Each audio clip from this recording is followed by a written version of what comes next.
Sunlight penetrated the water, creating a whimsical play of light on the surface of Howe Sound. While diving in the cold waters off the coast of British Columbia, Mark Anderson had no idea that this ordinary September day would change his life forever.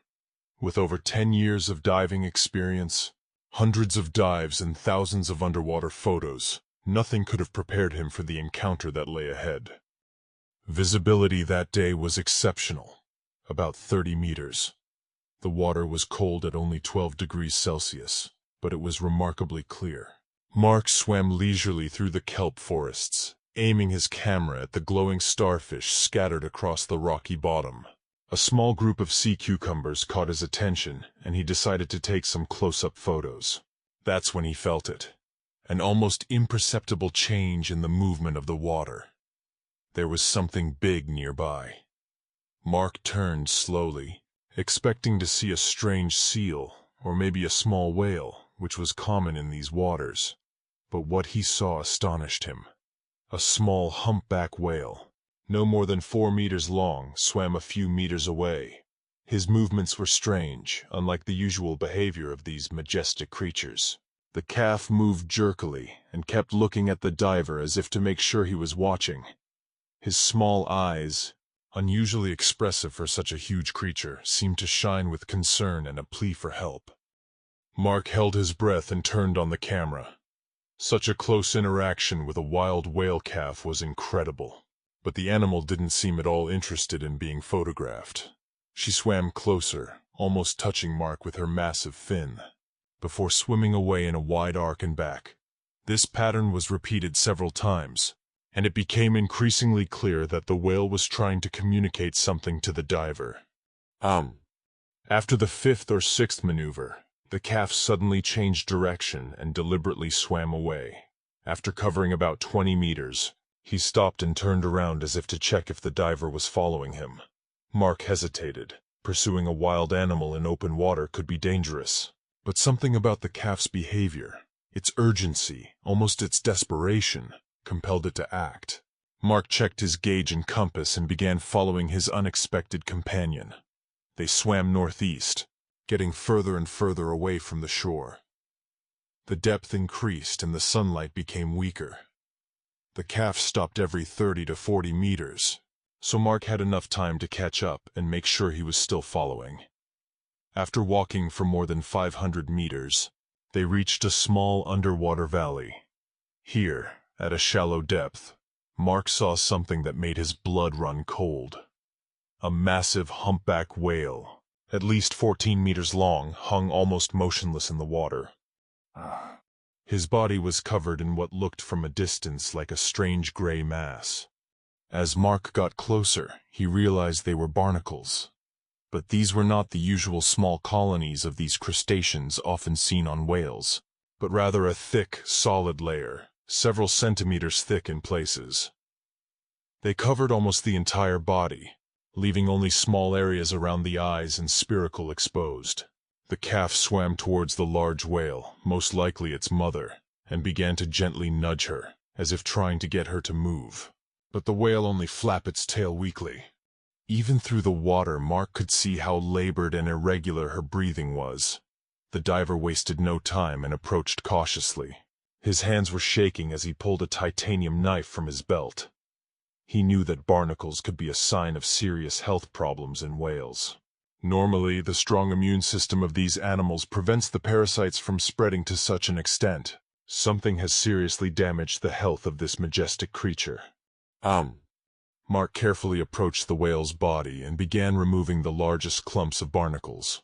The work was hard and arduous. He had to be careful enough not to damage the whale's skin, but still use a lot of force to remove the trapped parasites. The calf stayed nearby, constantly circling, sometimes making quiet sounds that echoed through the water. The mother whale barely moved, only occasionally blinking her huge eye when Mark appeared. After half an hour of hard work, the diver was able to clear an area the size of a dining table. But that was just a drop in the ocean. Barnacles covered almost the entire body of the massive whale. It became clear that he couldn't do it alone. Additionally, his air gauge showed that his tank was running low. Mark quickly appeared and tried to keep his exact position. When he got back to the boat, he immediately grabbed his radio and called Marine Mammal Rescue. His voice trembled with urgency as he explained the situation to the dispatcher. This is Mark Anderson, a certified diver. I'm about a mile northeast of the entrance to Howe Sound. I found an adult humpback whale in critical condition. Its body is almost completely covered in barnacles, and it's virtually immobile. There's a calf nearby. Fortunately, there was an experienced professional on the other end of the line. He asked some clarifying questions about the whale's condition, approximate size, and depth, before telling Mark that the rescue team would be on the scene within the hour. That hour felt like an eternity. Mark regularly dived with a mask to make sure the whales were still there. The calf seemed to understand that help was on the way, so it stopped hopping and simply stayed close to its mother, occasionally gently touching her with its flipper. Exactly 53 minutes later, a specialized marine mammal rescue vessel appeared on the horizon. The ship had a team of 6 people on board, 2 marine mammal veterinarians, 3 rescue specialists, and a whale and dolphin behavior expert. After assessing the situation, the team started working immediately. 2 divers with special equipment went down to remove the barnacles. Their tools were much more effective than Mark's knives, using hydraulic scrapers to remove parasites without damaging the whale's skin. Work progressed slowly but steadily. Every hour the divers took turns to rescue air. Mark, who had been given permission by the incident commander, joined the team to help where he could. The calf stayed close to him the entire time and carefully watched the rescue efforts. After removing most of the barnacles, the veterinarians examined the animal more closely. What they discovered disturbed them greatly. They noticed a small bulge on the whale's side, which is unusual for this species. An underwater ultrasound examination using a portable device revealed a foreign body in the whale's stomach. After a short consultation, the team decided to transport the whale to the nearest marine mammal rehabilitation center for immediate surgery. It was a complex and risky operation. The animal was in a weak state and any stress could be fatal, but there was no alternative. Without immediate surgical intervention, the whale's chances of survival were slim. With the help of a special inflatable buoy in tow, the whale was carefully brought to shore. The calf followed the ship all the way and never moved more than a meter. At the rehabilitation center, the veterinary team began the process immediately. What they pulled out of the whale's belly shocked everyone. A large piece of industrial fishing net soaked in toxic chemicals.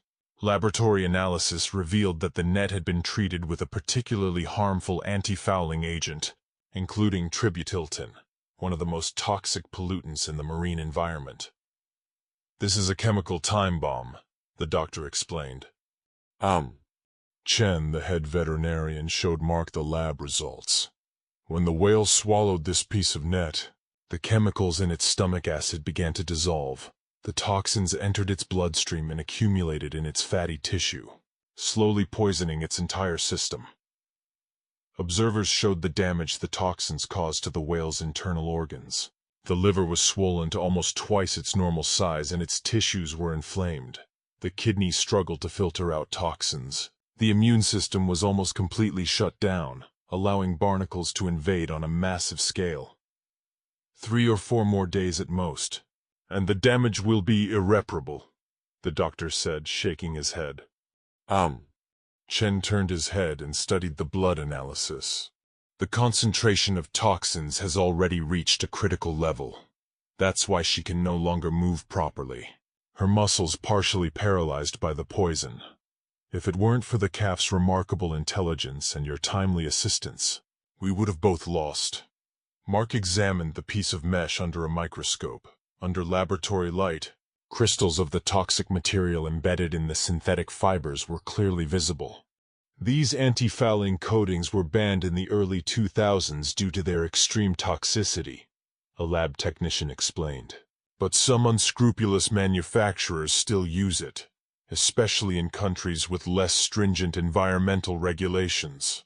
For the next 3 weeks, The whale and its calf remained in a special rehabilitation tank. Mark visited them almost every day, helping care for the animals and documenting their recovery on camera. Gradually, the condition of the adult whale improved. Her wounds healed. Blood tests showed lower toxin levels and her appetite returned. The calf stayed close to its mother the whole time. The staff at the center were impressed by his dedication and intelligence. If he hadn't been so persistent in asking for help, we would never have known his mother was in trouble, they said. In mid-October, when all indicators returned to normal, the decision was made to release the whales back into the sea. The day was remarkably clear and warm. Dozens of people gathered on the beach to watch the touching event. Mark was on one of the support boats and continued filming.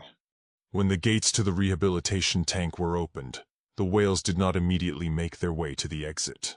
They swam near the entrance for several minutes, as if adjusting to the idea of freedom. Then, as if on cue, the mother and calf dived in at the same time and swam towards the open ocean. Suddenly, after swimming a certain distance, they stopped. Both whales turned and took turns jumping out of the water, returning to the surface with a loud splash. For all present, it seemed like a farewell greeting and a gesture of gratitude for their rescue. The whales then slowly swam north and embarked on the long journey to their wintering grounds off the coast of Hawaii. In the following months, the story of the whale's rescue appeared in numerous scientific publications and environmental journals. Particular attention was paid to the calf's unusual behavior when it was asking for human assistance. Whale experts noted that such cases are extremely rare and testify to the animal's high intelligence.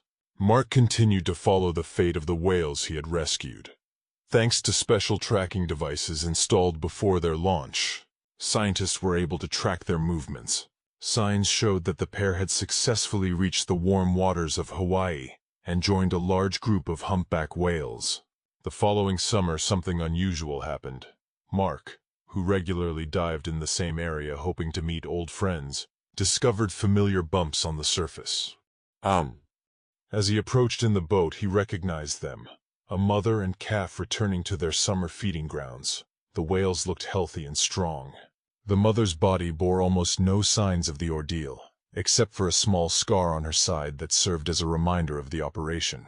They stayed near Mark's boat for about an hour, allowing him to take pictures and sometimes appear as if he was standing in front of the camera. The calf, which had grown significantly over the past year, even ventured close to the boat and gently touched it with its flipper. This story has become not only an example of successful marine life rescue, but also a reminder of how closely intertwined the lives of humans and marine creatures are. Thanks to the compassion of one man and the professionalism of the rescue team, two beautiful creatures were given a second chance at life. For Mark, this incident was a turning point in his career.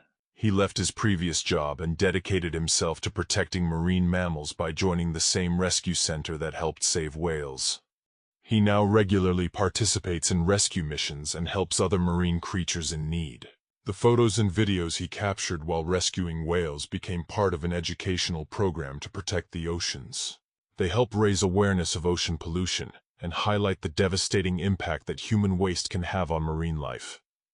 Every year, when the humpback whales return to British Columbia waters, Mark heads out to sea with a special sense of anticipation. Although he knows the chances of meeting his whales again are slim, he never loses hope. Ultimately, this unusual story taught him that miracles do happen, especially when it comes to amazing creatures like humpback whales.